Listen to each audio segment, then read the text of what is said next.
Welcome back to another episode. How are you today, Renee? Hey, I'm doing great. How are you? I'm fantastic. Nothing to complain about today? I can't believe it. Well, so I was doing an inventory over the weekend of my tools, Oh boy. and I realized that I'm missing a 5/16 inch combination wrench, and so I need Jeez. to head out. So I have a full set. So, thinking about spring, thinking about all the maintenance I've got to do, and so like any good farmer, I have a full diesel mechanics box in the back of my truck. And so now and then I make sure all my tools are there. So this is kind of my own self-care is like you got to be ready for the unexpected. So got to go I would out and imagine that's pretty irritating if you get there and you have everything but the one you needed.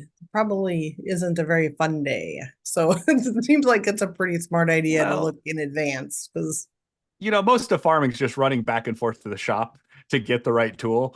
I'm gathering that. I'm learning. I'm learning. So I'm But trying to cut down a couple of trips here and there. So by planning ahead, right? I like it. That's a great idea. Gives you something to do here before you get to plant. So sounds about right. Just because I'm not a farmer, and maybe our listeners aren't either, what time of year do you think in Iowa, generally speaking, you get to plant corn or beans? Is it we're talking April or not into May? I mean, when is the general? Yeah, usually the end of April. So I could give you the government dates if you really want to know, because it's No. you plant after the crop insurance date, so you're covered. You don't want to be out there before the date Ah, you're allowed to be there, because then you miss the window on being eligible for federal crop insurance. Is that too much detail on this no, behavioral I health get it. podcast? We always, in the legislature, for those of us that were legislators, I always loved April because you're supposed to run out of your per diem kind of mid-April. But if the temperatures aren't warm enough where they get the farmers get the itch to plant, then there's not a lot of motivation to go home and you get them stuck there in a quagmire and coming in for free. And that's terrible. But my favorite years were always when it was like warmer, the end of March, beginning of April, where it started the ground's getting warmer, and then you can see the itch of the farmers that are in the caucus, and they're just like, I got to get out to plant, I got to get out to plant, and man, things move faster, and you got to go home. So the non-farmer of me always liked planting season because that got me out of the capital faster. So I was like, this is awesome. So if not, what happens then? If you go over, because I was there for 2 years that went to like June because we were on a budget fight, what happens is you kind of end up coming in to the capital for some days and then taking other days off because people had to be in the field to plant, literally. And then we'd come back in for a few days and be out a few days so they could go back to plant. So the whole legislature life is around planting. So there you go. Fun fact about farming. It's amazing how much legislative priorities in rural and frontier areas where we work revolves around agriculture and ranching. And so It just to absolutely validate does. you, I was with two legislators just a month ago, and they said the exact same thing you did. Yeah. And it also has to do around when they're getting the cattle and moving Yeah. them in certain seasons. So it's just amazing. It is. It is because I did ask, like, because it is literally the worst weather-wise of the year. So it's like, why are we driving to and from around the state to a Capitol building in the middle of this? And they're like, well, that's because we're not working. And I'm like, crazy to me that we're revolved around you, but here we are. So you're right. I learned a lot of things. But today we're going to be talking about cooperation. This is the last piece of the three-piece series that we see as missing links in working in systems. And there's a lot of other things I'm guessing are missing, but these are just the top three that kind of came to mind. And we've talked about communication and how that's really important. And if we're not really communicating, we're not really making any progress at all. But after that, kind of collaboration, and then kind of really thinking about duplication of things, thinking about like where are gaps in systems. And so who can fill those gaps and working together to fill them, kind of all of that piece. But today we're going to talk and kind of zone in on cooperation. And it kind of sounds similar, but we're really thinking about like, what it takes to actually do it. Not just that saying, signing that memo of understanding that we are going to collaborate, but really actually working together and cooperating. What does that look like? What does that mean? How do you do it? And that's what we're going to be talking about today. So, Jason, to kind of kick us off, have you ever really had to work with somebody that's just not cooperative, that just doesn't want to do what you need them to do? Well, I think sometimes people would say that person was me, Renee. I'm not sure. I think of the things that we've talked about in this series, cooperation can be the hardest part, because to really dig in and cooperate and do something alongside someone else Yeah. can be really hard to do. Yeah. I think about the time I was a college graduate student trying to get my internship hours so that I could become a licensed therapist. So we're talking way back in the day, ye olden days at this point. And I was in at the time it was called the driving under the influence. So what would be comparable to our OWIs here in Iowa, where they had mandatory classes that they had to go to because they got incapacitated, where they couldn't be driving under the influence of drugs, alcohol, whatever. Talk about the most uncooperative people I'd ever been in a group with, because they did not want to be there. They were forced to be there. The judge says they were going to be there, but by gosh, they didn't have to learn anything if they didn't want to. You couldn't make them participate. You couldn't make them do this and that. And I'll never forget, it was a nice young lesson for me back in the day of like, wow, different than people who wanted to come to treatment, who are looking for help.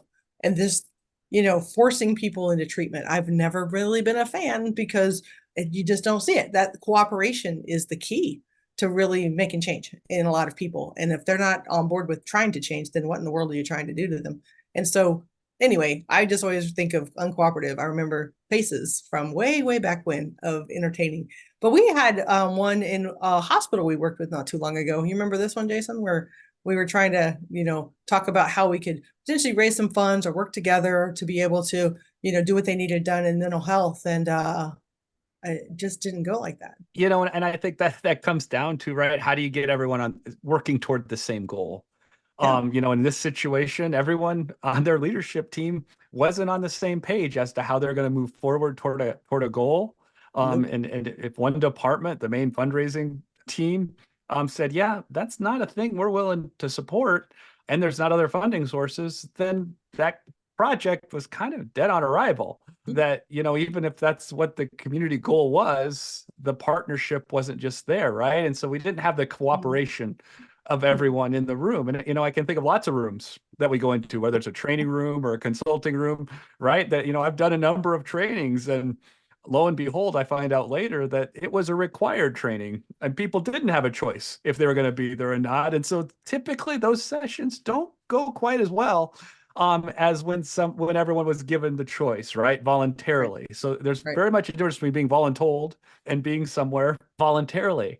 And it's when I think about, when we talk about cooperation, right, we're talking about the act of really working together, right, of cooperatively doing a task, sharing common goals, Yeah. having a vision together to move something forward, right? And that's very different than just saying, yeah, we're going to work together, right? We talked last podcast about what it means to be collaborative, right? And so that's kind of the first steps as we move forward. But when we get into cooperation, and really being cooperative in delivering a task or delivering a service or doing something, it means we really have to figure out how we're going to work together with shared policies and procedures, with data that's going to represent how it is, how we're functioning or how we're not functioning, and then evaluating that to see if this cooperative effort is working. Right. Yeah. I think about times that I've been in places where just not cooperative. And sometimes that comes down from all these missing links have built on each other. But one, that communication piece at the beginning. So if you're in a workplace and you were dictated the whatever you're working on, the project and whatever, and you didn't really have any say into it or feel like you have any buy-in or that you have any agency over your part of it, cooperation gets a lot harder. And so when we're talking about these three missing links, if you haven't listened to all three, I'd go back. But cooperation, it really builds upon having communication earlier about what it is we're trying to do, and those shared assignments, shared projects, shared stuff.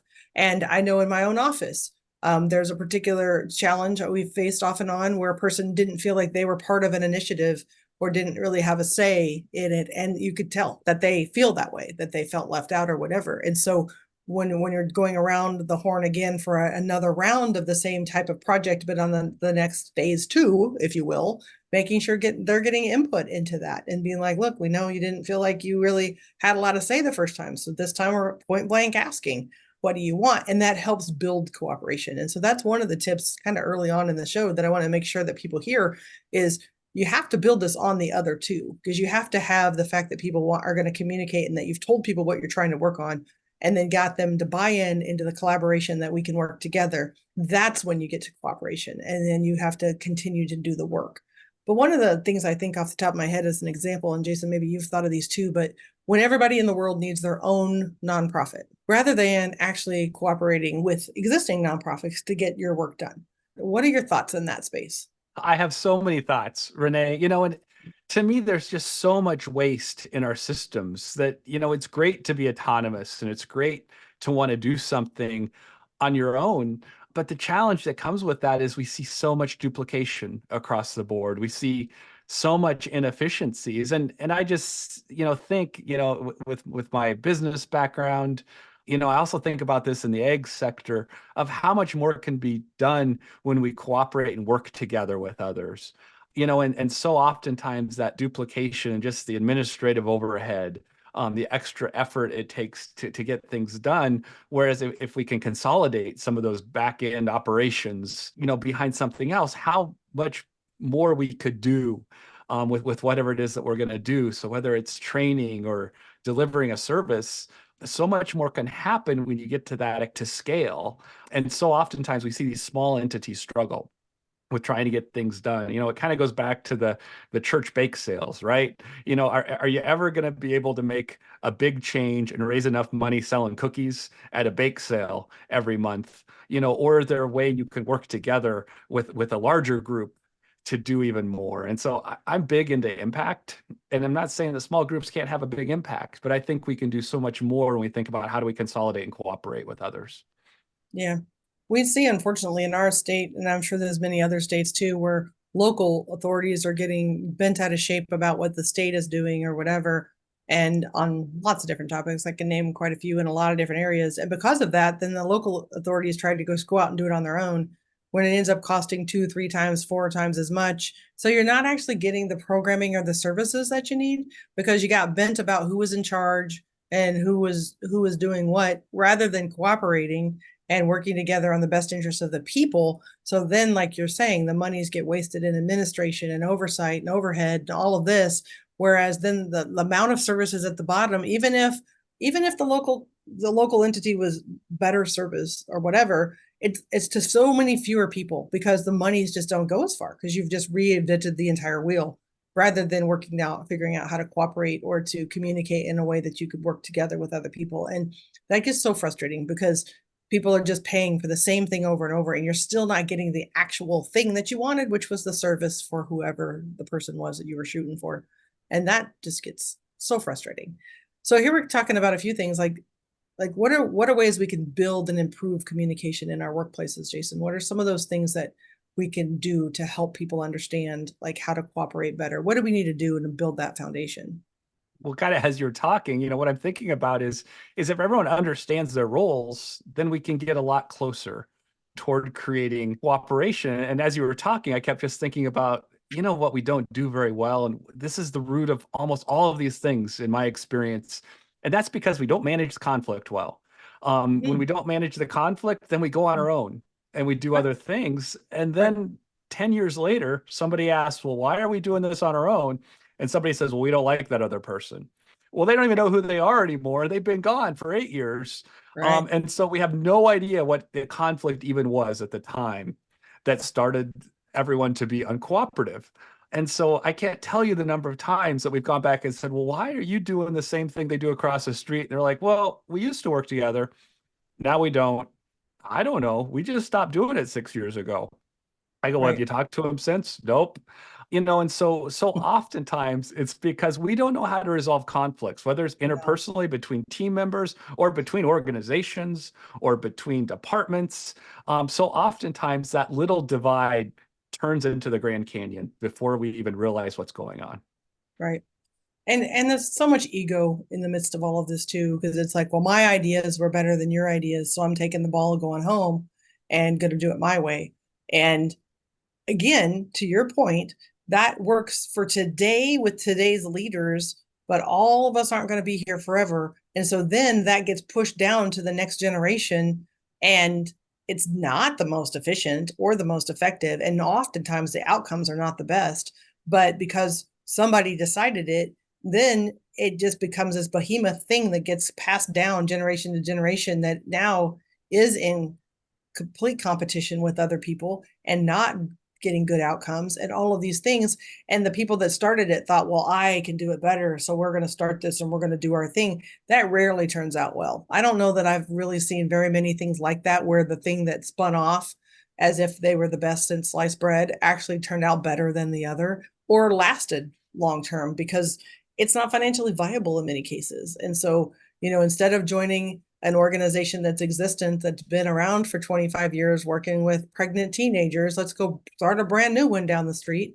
That one doesn't make it. The odds of, like, I mean, you're talking earlier about nonprofits, but the odds of small businesses, nonprofits, all of those things don't make it for a lot. The odds are against a lot of that making it 2 years, let alone 5 years.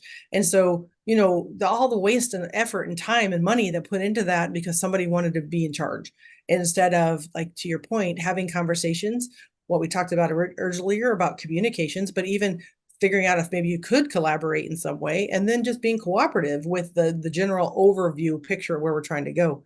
Another piece that they talk about for improving cooperation in your workplace is training your employees and encouraging ongoing learning. One of the things I have found successful in my own office is letting people have their own kind of side projects, things that they're interested in. I've talked about this a little bit before, but if they're interested in a committee that I have that, there's looking for an opportunity to serve in, or there's research I need done on a particular topic, if I know what you are interested in and passionate about, and if I can push projects to you, giving people just that little extra something that they can work on, that they can dive into, that they can learn about, that they want to know more about, that really energizes people in the workplace, because if they feel like they're part of something that's growing. We are tasked at looking at evidence-based practices and looking around the country to find out if other people are doing it better than we do. And so that's actually codified that that's something we should be doing. So that's not just a me thing, that's a we thing. And so trying to tell other people, it's like, hey, if you're interested in whatever the topic is, go see what else could we be doing. Maybe there's some other training we should be doing. Maybe there's another way we could plug in. Maybe there's something else. And that just gives people kind of that extra boost in hope. And they're part of something bigger. And they want to cooperate then because they feel like they're part of the team. They feel like they're part of something. And it's not just the leadership telling people what to do, but those people can bring forward their ideas. And, well, what did you learn in that research? Is there something we could be doing differently that you could come and teach us about what you learned, or different things? And so that really helps if you're trying to build cooperation. Same thing happens with your kids at home. If you get your kids buy in on what you're trying to do, they're likely to be more cooperative than if you just try to tell them, what you're trying to get accomplished. That sometimes even kids are just like, hey, I don't get it. I don't know. This is stupid. I'm not doing this. But if you get them to be like, hey, well, this is what we're trying to do, buddy. And my nephew is one of those. And I'm like, this is what we're trying to do. And this is why it would be important if we did it. I think we could clean your room. And, he didn't push back at all. He's like, okay, I could give all this stuff away to Goodwill. I'm like, great. But, his parents are like, how the heck did you do that? And I'm like, well, it was kind of his idea after we talked about it a while, right? Make it his idea, kind of like, I'm like, I'll help you, and then get stuff accomplished. And so you have to think about, like, working with people on what they want. It's always not all about us. And I think we lose that. And we definitely lose sight of the goal in mental health world. It's not about us. It's about the people we're trying to serve. And we get so screwed up about ourselves and our own egos and who we're mad at and all this stuff. Dang, we forget that this is not about us. We're trying to serve people who have greater needs than we do. And all the monies we can get to them needs to get to them. So all this bureaucracy garbage doesn't really get us there. So think about some of the things we've done in our work, Jason. Have you seen where people have just not been cooperative when we're trying to get, the answer is yes, but any pop in your head that you're like, these were some that kind of like stood out to me as like, this is just not very helpful in our endeavors? Well, I think first you have to ask yourself, are people being uncooperative, or do they not have the resources and tools that they need? And I think there's a difference between the two. And, and we'll link back to, we're referencing an article here. We'll link back to that. But one of the things that kind of comes out as well is does your team have what they need to get the job done? And sometimes the perception is everyone's being uncooperative. And in reality, there's needs not being met. And I have a good example. As you were talking, I was thinking, it was in the midst of COVID, and I was doing some debriefings with teams who are working from home, and supervisors were coming up with cooperative agreements of how they were going to support their staff at home. And it wasn't going very well. And no one could figure out what was wrong. And I said, well, have you asked? And everyone's like, no, I guess we haven't. And so this was billing. It was billing staff. And I said, well, let's just ask. And so we had a team of the billing staff get on a Zoom call. And I said, well, what's the biggest stress working from home?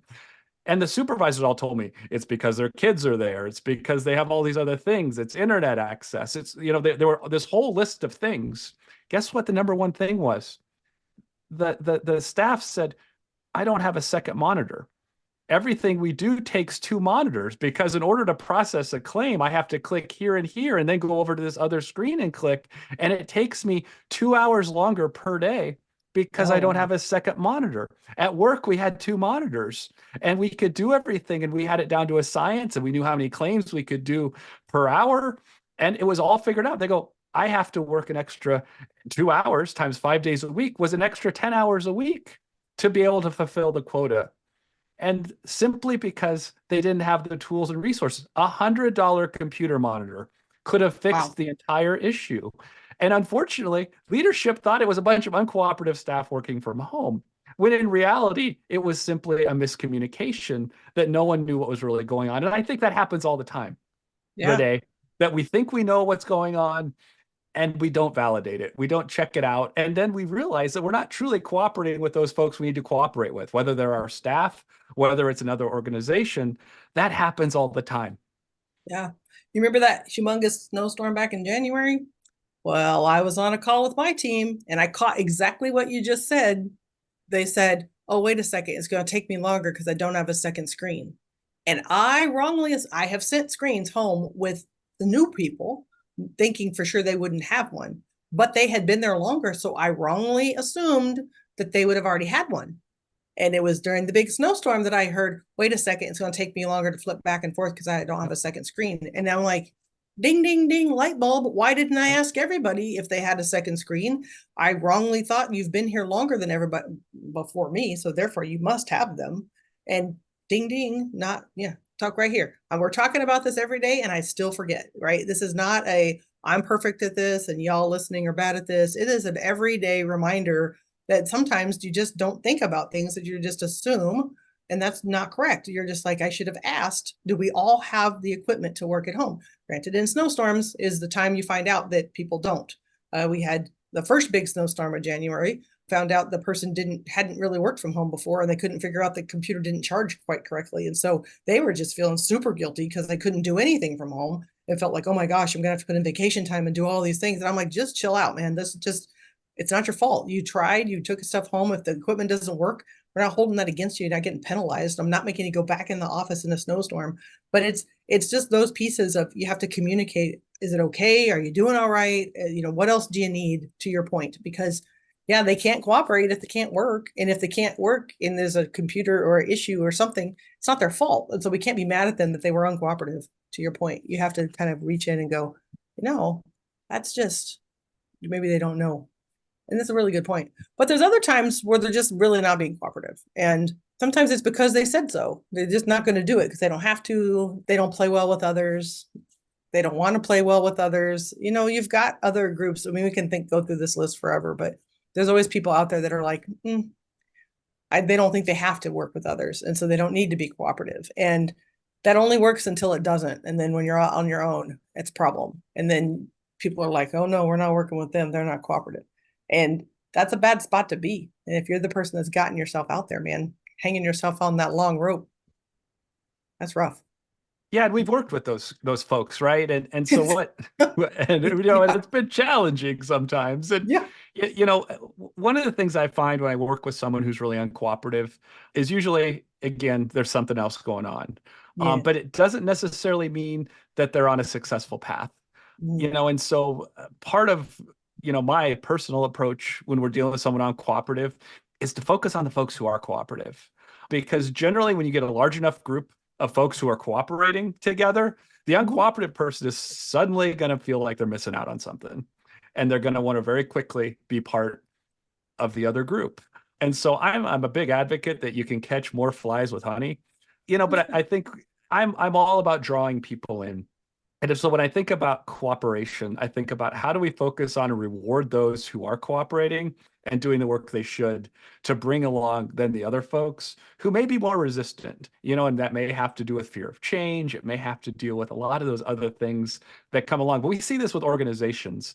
Mm. When we do we've done some collaborative work with some organizations, and now it's moving towards shared data and collecting data together and sharing information together, right? They're like the real nuts and bolts of cooperation, right? It's like not just saying at a CEO level, yeah, we're going to collaborate and work together. It's actually, and now your staff are actually going to cooperate and they're going to collect data together and they're going to share information, right? That's where it gets real, because now we actually have folks having to function in different organizations as if they're under the same organizational umbrella, because they're going to have some shared policies and procedures. They're going to do things following similar clinical pathways, right? To really make it real. And so as we went through that process, we started to see some real resistance, because there used to be competitiveness, or there used to be like, well, we don't work with that organization.